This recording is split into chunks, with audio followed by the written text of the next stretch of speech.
A poor black boy stood barefoot at the gates of a mansion, offering healing to a woman who spent millions pretending to be broken. She laughed, sharp as broken glass.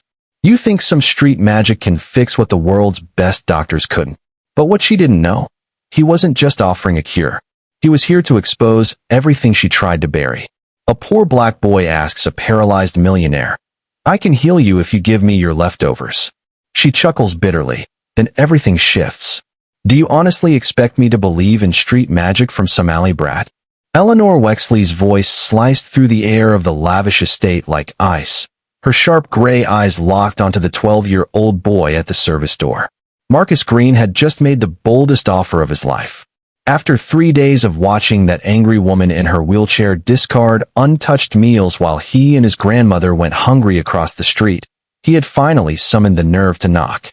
"Ma'am, I wasn't joking," Marcus replied with a composure that surprised even him. "I can help you walk again. I just want the food you're throwing away." Eleanor laughed cruelly, her voice echoing through the marble foyer.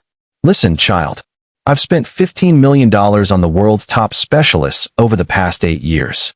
You really believe a street kid like you, who probably can't even spell hospital, can do what no professional could?" But Eleanor didn't realize Marcus Green was no ordinary child. While she stared at him with disgust, Marcus was studying every inch of the woman who had become a prisoner of her own bitterness. His keen eyes, trained from years caring for his diabetic grandmother, noticed things expensive doctors had missed. "You take back pain meds daily around 2 p.m., Marcus said gently, watching her expression flicker. "3 white tablets and 1 blue one. And your legs always feel cold, even in warm weather." "How do you know that?" Eleanor whispered, her icy demeanor finally cracking. Marcus had spent weeks observing her from afar, not out of curiosity, but because he recognized the signs his grandmother had once shown before her own healing.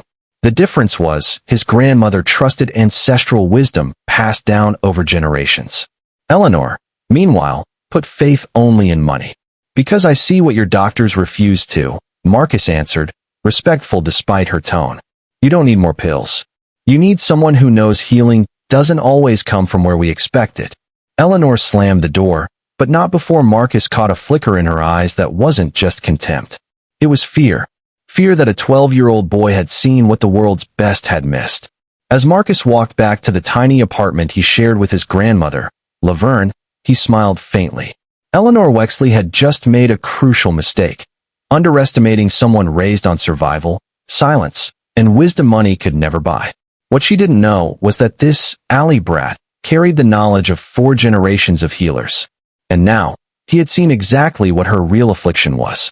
If you want to know how a 12-year-old could uncover the truth that millions in healthcare couldn't, stay tuned. This story of bias and healing is about to flip everything you think you know about power upside down. 3 days had passed since Eleanor had slammed the door on Marcus, yet she couldn't shake her discomfort. How had that kid known her medication schedule? Or symptoms she never told anyone, not even Dr. Caldwell, her high-priced neurologist? The next morning, Eleanor decided to uncover who this audacious child really was. One call to her assistant was enough. Marcus Green, age 12, lived with his grandmother, Laverne Green, in the Willow Creek housing complex. No father listed. Mother deceased in a car crash when Marcus was 5. Full scholarship to a private academy, excellent grades, no disciplinary issues. "Predictable," Eleanor muttered, flipping through the report. Just another street-smart kid trying to play noble. But something in the file nagged at her. Laverne Green, age 73, former nurse's aide, retired due to complications from diabetes. Yet her health records indicated a dramatic, unexplained recovery in recent years, what doctors had labeled unverifiable but sustained improvement. Eleanor brushed it off as a clerical mistake. What could some aging black woman from a public clinic possibly know? Meanwhile, across the street, Marcus prepared his next step. Eleanor's response had confirmed his suspicion. She wasn't truly paralyzed. At least, not in the way everyone assumed. "Grandma," Marcus said, sitting beside Laverne on the rickety porch. "Tell me again about the signs of false paralysis." Laverne had worked 4 decades in hospitals, but her real training came from her roots. Her great-grandmother had been a healer in Georgia, and that legacy had passed down like scripture. When doctors told Laverne she had 6 months to live, it was that ancient knowledge that saved her. "Smart boy," she smiled, her eyes gleaming. "You saw what I showed you, didn't you?" Her legs tense when she's unaware. Muscles react to emotion. Marcus nodded. During his quiet watch, he had noticed Eleanor's feet twitch when she barked orders, how her legs tightened when angry. Subtle signs. But to someone trained to notice the invisible, they were obvious. "She's caged by her own mind," Marcus murmured. "Her body functions, but her trauma has built the prison." "Exactly," Laverne nodded. "It's emotional paralysis. I've seen it. But rich doctors avoid the mind. Easier to prescribe than to truly heal." That afternoon, Eleanor received a visit from Dr. Caldwell. He brought new test results she had ordered out of desperation. "Eleanor," he said, adjusting his designer glasses, "these tests are unusual. Your neural scans show activity in areas that shouldn't be functioning. It's as if your nervous system is entirely intact." "What does that mean?" she asked tightly. "It means there's no physical reason for your paralysis," he said slowly. "I've had suspicions for a while. This confirms them. You may need more focused therapy." "Emotional trauma. Are you accusing me of faking this?" Eleanor snapped. "You think I've been in this chair for fun?" "Not at all," the doctor said. "Your paralysis is real, but its origin may be psychological." Eleanor dismissed him before he could finish. That truth cut deeper than any diagnosis. If this was mental, it meant she had wasted 8 years hiding behind a lie. Worse, it meant that a poor boy had figured it out before she had. That night, she stood at her window, staring at the dimly lit unit where Marcus lived. A family surviving on scraps, yet holding wisdom no amount of wealth could buy. For a moment, Eleanor felt something unfamiliar, humility. Then she crushed it with renewed pride. "That little punk won't shame me," she muttered. "I won't be mocked by a ghetto kid." What she didn't realize was that Marcus, across the street, was quietly planning his next move. He'd seen Eleanor for what she truly was, too proud to seek help, too rich to respect it, too hurt to accept it. But Marcus had learned from his grandmother that healing begins by showing someone just how wounded they really are. And while Eleanor plotted retaliation, Marcus simply smiled, knowing that true strength lies with those who see what others refuse to. The next week changed everything between Eleanor and Marcus.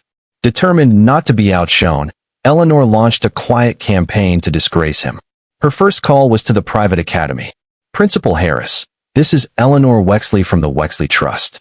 One of your scholarship students, Marcus Green, has been trespassing and disturbing the neighborhood."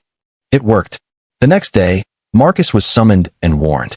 Stay in line, or risk his scholarship, the only ticket to his dreams. Eleanor also called the building supervisor where Marcus lived, hinting that troublemakers were lowering the tone. Legal eviction was impossible, but the harassment began. Complaints, fake fines, surprise inspections. "She wants us gone," Marcus said as his grandmother brewed tea. "She doesn't want to face what I told her." Laverne, watching him with knowing eyes, replied, "Baby, that woman is scared. And when the powerful fear the truth, they'll crush anyone who holds it." "But what if she takes away my scholarship? What if we lose the apartment?" Marcus asked. Laverne smiled with deep, seasoned calm. "Let me tell you a story. When your mama was your age, a white doctor tried to run me out of the hospital because I knew remedies he didn't. He tried everything to discredit me." "What happened?" Marcus leaned in. "I waited," Laverne said. "That doctor had a VIP patient with a condition I had treated countless times. When his expensive treatment failed, guess who they came to? You." "Exactly. I saved that man's life with methods the doctor called nonsense. And suddenly, they all saw who really knew healing. He lost his career, not out of revenge, but because truth always wins." Marcus understood now. Eleanor wasn't afraid of being healed. She was afraid of being exposed, for dismissing the help she needed most. "Now you're thinking like a real healer," Laverne smiled. "We don't just treat the body. We treat the sickness and the soul of a society." That night, Marcus dove into research. Using school computers, he uncovered Eleanor Wexley's past. She wasn't born wealthy.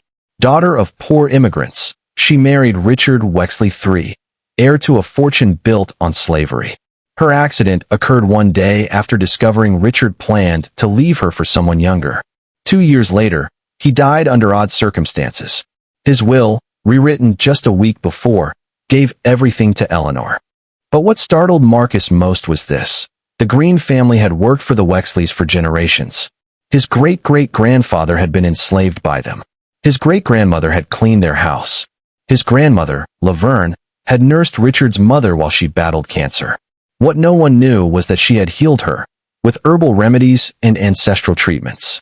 The doctors never found out and credited conventional medicine instead. "Grandma," Marcus said the next morning, "Eleanor isn't just sick in her body. She's haunted by guilt, fear, and buried truth. Her soul, made a prison her body agreed to live in muck." Laverne nodded with quiet pride. "Now you understand, my grandson, what true healing really means.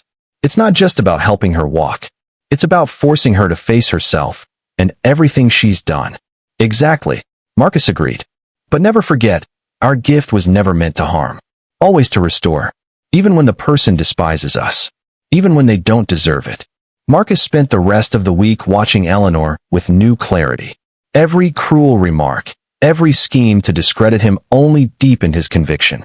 Her paralysis wasn't from nerve damage. It was guilt so deeply buried it had turned physical. The plan forming in his mind was bold and dangerous. It wasn't just about healing her body.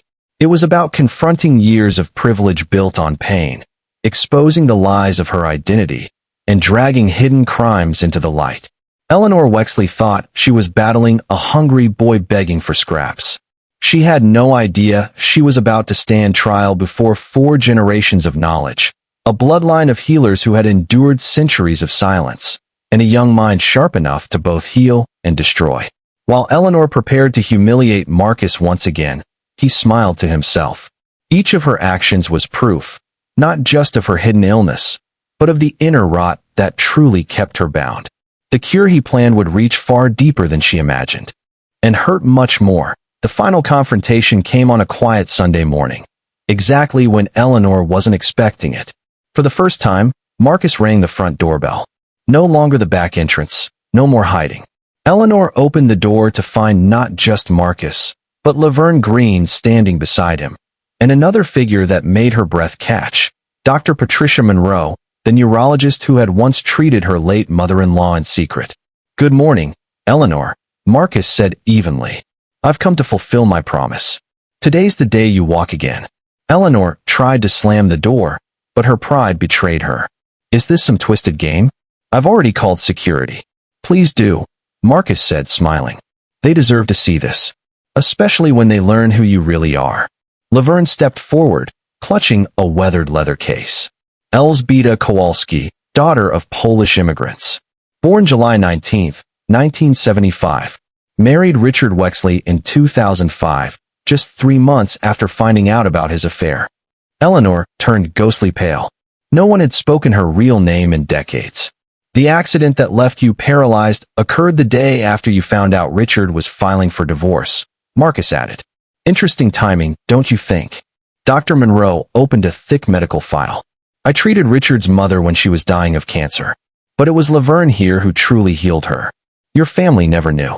I kept every file, including the neurological exams I performed on you post-accident. The results always showed full neural function." Her voice hardened. "You paid me $5 million to say otherwise. To fake the diagnosis." Eleanor's knees buckled.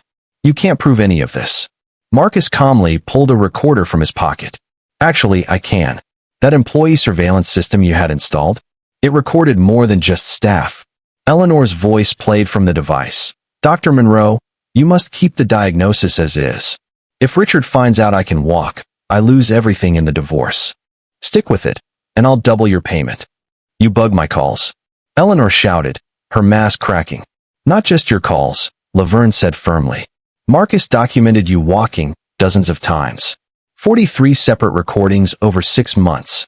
Marcus connected his phone to a small speaker. The videos played. Eleanor standing to reach a book, walking freely in the garden at dawn, running on a treadmill in her private basement gym. "Turn it off," she screamed. But her own voice betrayed her, calm, unbothered, issuing commands while walking. "There's more," Marcus said quietly. "Richard's medical files. You forged his will while he was unconscious. The same doctor who faked your paralysis also signed off on his cause of death. Dr. Monroe looked down in shame. She blackmailed me. Said she'd expose everything unless I said Richard died naturally. He was poisoned, Laverne said with clinical certainty. I've seen it before. Digitalis. From Foxglove. Acts like a heart attack. Nearly undetectable after a few days. Eleanor collapsed back into her wheelchair. The scaffolding of lies she'd built was crashing. You don't understand. He was going to leave me with nothing. I gave him everything. And now, Marcus said firmly, it's time for your real cure. Get up, Eleanor. We know you can. I can't, she whispered. Get up, Marcus commanded. The voice so full of truth, it made her jolt, standing instinctively. For a long moment, silence held the room. Eleanor Wexley stood, trembling. 8 years of lies exposed in seconds. Congratulations, Marcus said. You're cured. Laverne stepped forward with sealed folders. These will be delivered today, to the FBI, the IRS, and the local authorities. Fraud. Falsified medical records. Tax evasion. First-degree murder. And, Marcus added, to every major news outlet and social platform. By morning, the country will know about the fake millionaire who killed her husband. Eleanor looked around frantically. No more hiding and no more denying. The mansion, built on blood and deceit, was crumbling before her eyes. You want to hear the cruelest part? Marcus said as he helped his grandmother gather the documents. Now you really will be paralyzed, behind bars, no luxury, no lies to lean on. Police sirens howled in the distance. A neighbor must have called.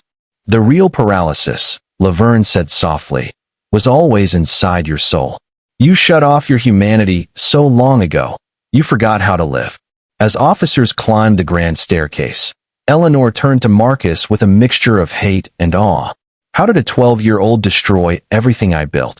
Marcus looked at her, calm, steady. Simple, he said. You underestimated someone who had to outthink the system just to survive. And forgot that the strongest cures often come from the most overlooked places. In that marble hall, once echoing with false victimhood, a new story was unfolding. One where justice didn't wear a suit or come from a courtroom, but from a boy trained in silence, observation, and truth. A healing symphony, finally striking its perfect note. 6 months after Eleanor Wexley's dramatic fall, the transformation was staggering. The mansion, once a symbol of excess, was now the Laverne Green Community Wellness Center, funded entirely through Eleanor's seized assets. At 14, Marcus Green became the youngest ever Harvard medical student on full scholarship. But what made Laverne proudest was that her grandson had rejected million-dollar interview deals, choosing instead to deepen his study of healing, both ancient and modern. Eleanor, who once tossed away gourmet meals while kids starved, now shared a cramped prison cell, sentenced to 25 years for murder. Plenty of time to reflect on what she'd built and what she'd lost. Her case had become a global headline. The paralyzed millionaire fraud who killed for power and was taken down by a 12-year-old with ancestral wisdom. But the real story wasn't her fall. It was his rise. Marcus, a boy from the slums, had exposed a system that equated wealth with truth and dismissed everything else. Dr. Patricia Monroe, now disgraced, volunteered at the community center. Marcus taught me something my degrees never could, she confessed. Medicine begins with seeing the person, not just the chart. Dr. Caldwell, who had once accepted hush money, lost his license and now worked behind a pharmacy counter. A fitting fate for someone who once sneered at traditional medicine while selling out to fraud.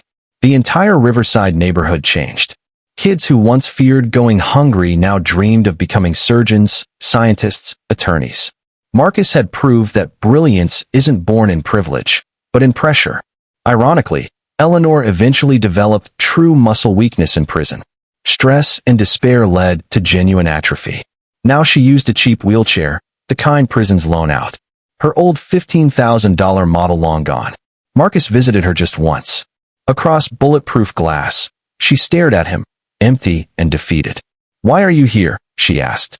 "To make sure you understood," Marcus said. "I never wanted revenge. I just wanted you to stop hurting us. You were just a child," she muttered.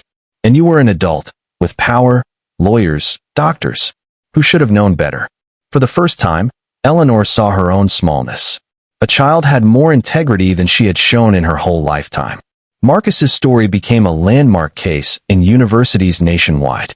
The Marcus Green effect prompted elite institutions to seek brilliance in overlooked places, communities long ignored. The Wellness Center expanded to 3 floors, training new generations of healers who blended science with heritage. Eleanor's name lived on, not as a philanthropist, but as a warning. What happens when arrogance meets truth? When inmates asked how such a wealthy woman landed there, the answer was always the same. She underestimated someone she thought was beneath her and paid the price.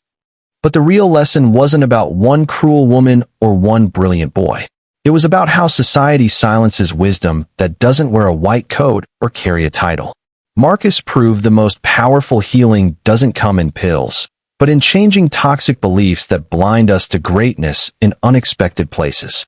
Eleanor tried to destroy Marcus, but she only destroyed herself. And Marcus? He learned that healing isn't just about curing the body, it's about waking up the world. If this story of strength and redemption touched your soul, hit subscribe.